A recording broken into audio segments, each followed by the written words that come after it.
Mais pourquoi tout? Parce que nous faisons tout partie du même corps. La raison pour laquelle nous devons tout travailler est que nous faisons tout partie du même corps et que notre mission et notre objectif sont les mêmes. 1 Corinthiens 12 dit 12. L'Église de Christ est comme le corps humain. Il est composé de différentes parties, mais c'est un seul corps. BLS. Le désir de Dieu est que nous jouissions du fruit de la conquête dans l'unité en tant qu'un seul corps. La bénédiction est globale. Autant que la conquête, la bénédiction doit être globale. Dieu a dit à Josué: tu partageras le pays en héritage avec ce peuple. Josué 1:6 LSG. Le peuple de Dieu ne peut pas vivre à moitié dans la défaite et à moitié dans la victoire. Dieu nous a donné à tous la victoire. La conquête et la possession nécessitent une préparation. Dieu nous a déjà donné la victoire, mais cependant, conquérir et posséder la bénédiction nécessite une préparation de notre part. L'ampleur, la dévotion et le maintien de la bénédiction sont des ingrédients. N'attendez pas qu'il soit trop tard. Devenez membre de la chaîne Today et bénéficiez de réconfort et de soutien dans les moments difficiles. Cliquez sur le lien dans la description de la vidéo. Mardi 9 avril 2024. Page 2. Préparations importantes que nous devons considérer et réaliser avant de pouvoir conquérir et posséder la bénédiction.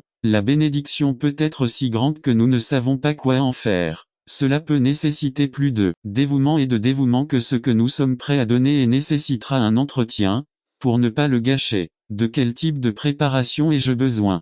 Préparation spirituelle. La préparation spirituelle du croyant est très importante pour pouvoir conquérir et posséder la bénédiction. Dieu dit à Josué 7: je te demande seulement d'avoir beaucoup de courage et de fermeté pour obéir à toute la loi que t'a ordonnée mon serviteur Moïse. Ne vous en éloignez pas du tout. Ce n'est qu'alors que vous réussirez partout où vous irez. Lui récitez toujours le livre de la loi et méditez le jour et nuit. Remplissez soigneusement tout ce qui y est écrit. De cette façon, vous prospérerez et réussirez. 9 Je te l'ai déjà commandé, sois fort et courageux. N'ayez pas peur et ne vous découragez pas, car l'Éternel, ton Dieu, t'accompagnera partout où tu iras. Josué 1:7-9 Nive. Afin de réussir à conquérir et à posséder la bénédiction, nous devons être préparés spirituellement, avoir une vie de dévotion et de proximité avec lui. Préparation émotionnelle. Dieu nous offre la paix d'esprit en nous permettant. Sachez que chaque jour de votre vie, personne ne pourra vous tenir tête. Comme j'étais avec Moïse, je serai aussi avec toi.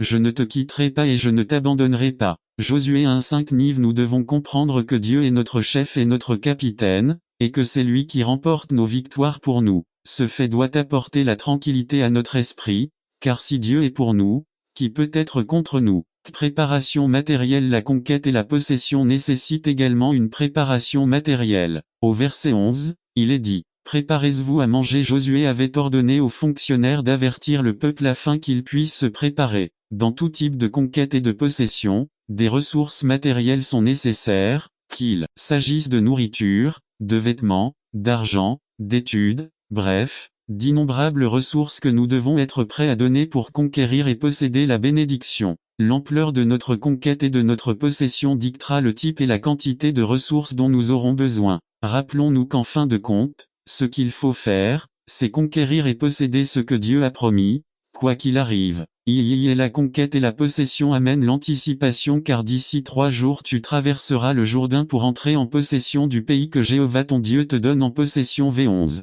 Le peuple avait reçu des ordres de marche et le défi était la conquête et la possession de la terre promise, mais cela n'arriverait pas immédiatement, cela prendrait du temps. Dieu désire la bénédiction pour son peuple et le remplir de victoires, mais nous devons néanmoins être patients dans nos conquêtes, car les bénédictions viendront certainement. La parole de Dieu dit 3 Le temps n'est pas encore venu pour que cette vision se réalise accomplie, mais il ne cessera pas de s'accomplir. Vous attendez, même s'il semble tard. Habacuc 2, 3 DHH N'oubliez pas que n'attendez pas qu'il soit trop tard. Devenez membre de la chaîne Today et bénéficiez de réconfort et de soutien dans les moments difficiles. Cliquez sur le lien dans la description de la vidéo. Mardi 9 avril 2024 Page 3 À Dieu l'a promis, il la laboure. Chaque promesse que Dieu fait, il l'accomplit. Et Dieu dit à Josué: parce que tu distribueras à ce peuple en héritage le pays dont j'ai juré à leur père de je leur donnerai. LSG Dieu nous a fait des promesses et il les réalisera dans nos vies et notre ministère. Car 19 Dieu n'est pas comme les mortels, il ne ment pas et ne change pas d'avis.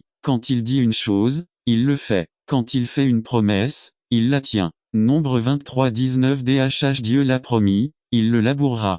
Attendre le temps de Dieu. La conquête et la possession de nos bénédictions viendront au bon moment, Pour Josué c'était 3 jours à l'avance. Dieu n'a jamais été en retard et n'a oublié aucun rendez-vous. Une des vertus d'un bon conquérant est d'apprendre à attendre le temps de Dieu. Le psalmiste a dit j'ai attendu patiemment le Seigneur, et il s'est prosterné devant moi et a entendu mon cri et il m'a fait sortir du gouffre du désespoir, de la bourbeuse. Il a posé mes pieds sur le rocher et a redressé mes pas droits puis il a mis dans ma bouche un chant nouveau. Louange Samuel 7, 1-6 Introduction. Le temps du réveil est-il arrivé pour notre Église? Y a-t-il des signes qui nous indiquent quand un réveil est nécessaire? Écoutez ces déclarations et jugez par vous-même si nous avons besoin ou non de Dieu pour nous ranimer. Nous avons besoin d'un réveil quand nous n'aimons plus Dieu comme nous l'aimions avant, quand nos intérêts terrestres sont plus importants pour nous que les choses spirituelles, quand nous préférons regarder la télévision et lire autre chose que la parole de Dieu, quand nous n'avons aucune envie de prier, quand nous connaissons la vérité dans notre esprit mais ne la pratiquons pas dans nos vies, quand nous faisons très peu d'efforts pour témoigner aux perdus, quand nous avons le temps pour tout le reste sauf pour étudier la Bible, quand nous ne sommes pas émus devant la parole de Dieu.